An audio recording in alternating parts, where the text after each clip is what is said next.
Now, Washington Mornings on the Mall. 105.9 FM. And AM 630. WMAL.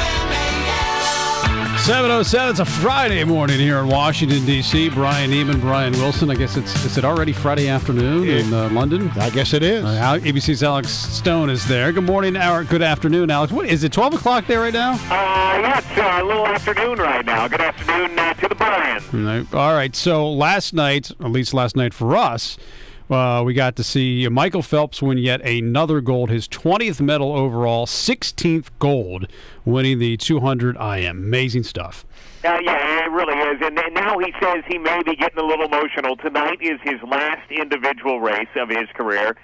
Tomorrow is his last team race, and then it's all over. Then he retires. And he said to the media last night that, look, he doesn't get emotional all that often. You don't see him crying when the Star-Spangled Banner's being played. You don't see him crying when the American flag's going up. But tomorrow night, when it's all over after 3 Olympics and the career that he's had, he may get a little bit emotional. We asked Ryan Lochette, how do you see this relationship that you have between the two of you going back and forth and trying for the gold and silver? We've been racing for 8 years now, and the rivalry that we created has been tremendous for the sport.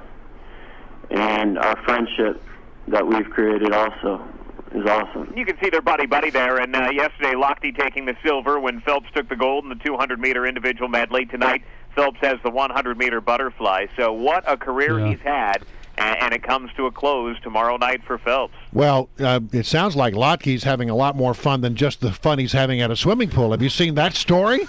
I've heard rumors about it. I haven't seen the entire story, but his mom's saying that some fun has been going on inside the Olympic Village. Yeah. Well, the sad side version is that he doesn't want to have a girlfriend right now. Yeah. We'll just put it that way, and he is enjoying himself.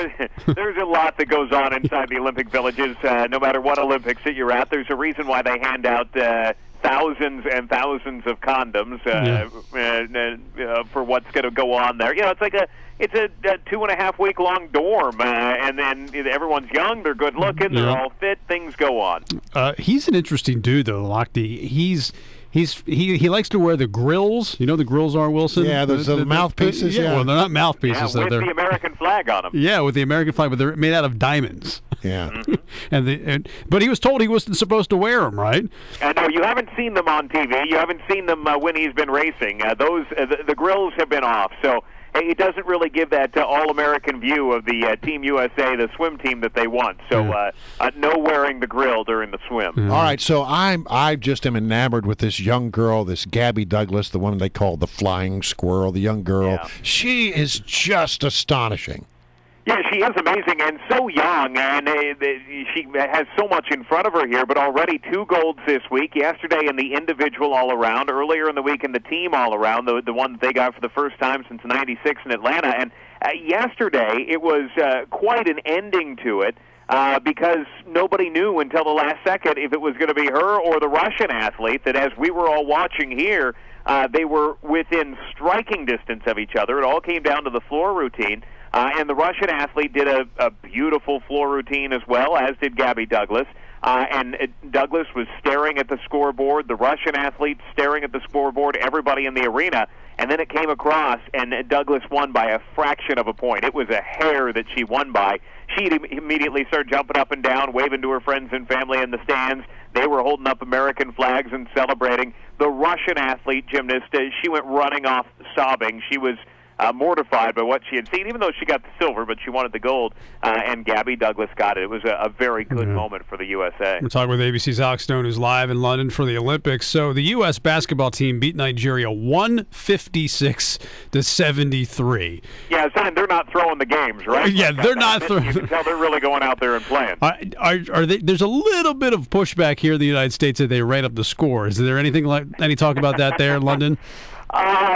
You know, they may have been, and hey, more power to them. Nobody here seems to really be faulting them for that. You know, I have to say, unlike past years, basketball really has not taken the focus here. That I think, you start to get where everybody just knows the U.S. is going to come in and dominate, kind of like in table tennis. You know the Chinese are going to come in and dominate.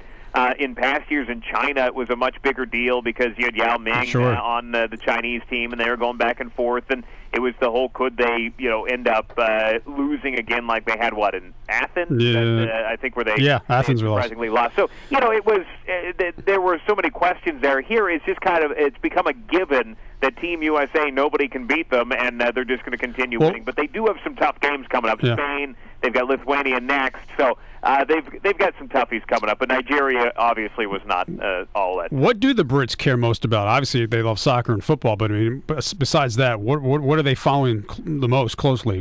Well, they love rowing. They love judo last night because of what happened there. But cycling has been their big one. They've done very well in female cycling. They got the gold in male.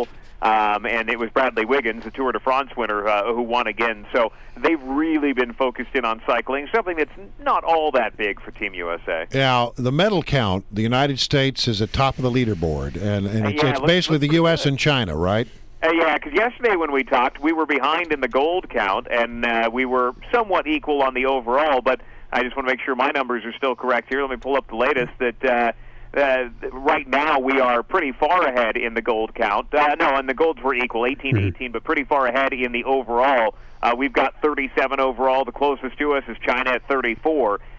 So we're tied. We came up from behind yesterday in the gold. And now we're kicking a little rear in the overall. And it won't be close at all at the end because we have track and field that starts today. Yeah, and we do very well in track and field. We do. But you know what's interesting this year? We don't really have any name that we're saying, oh, man, they're going to be a star. The Usain Bolt from Jamaica, but the Usain Bolts of the world, you think of those going in that you say, oh, we are going to totally dominate. This time next week, though, I'm sure there will be some American name that we're all talking about, as in Michael Phelps, but in the track and field world where we think, man, a week ago we didn't even know their name, but we're going to have to wait and see who that is. Look forward to it. All right, so track and field does start today. What else is on the agenda? This is a busy day. You reported at the top of the hour that things are moving quickly and briskly in London right now. Yeah, because what's happening is today is that transition day, as is tomorrow, where the first week events like swimming are wrapping up but still going on, and the second week events are beginning now. So as track and field gets going, that's 80,000 people inside the stadium, a massive stadium here, and that really adds a lot to what goes on at the Olympic Park. So Olympic Park is bustling today. The trains are completely full. They will be tomorrow as we wait for a lot of these first week events to wrap up. But it's going to be still the swimming tonight, a lot of focus on because of Phelps. Track and field day right now. We're watching the hammer toss here right now, but they're doing a lot of heats and qualifications.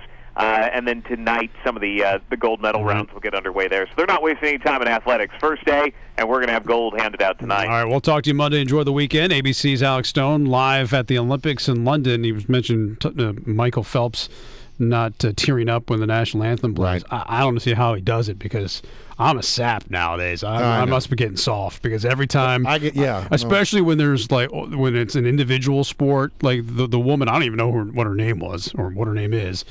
She won the judo, and it's the first American woman, I guess, ever to win gold in judo. And she was singing the national anthem at full throat. I was just tearing up. I was like, I eat that stuff up. It gives me goosebumps every single time. It never fails. I don't see how you could compete in that and have the national anthem play and not cry. Well, I guess we're just jingoistic, aren't we? Yes, we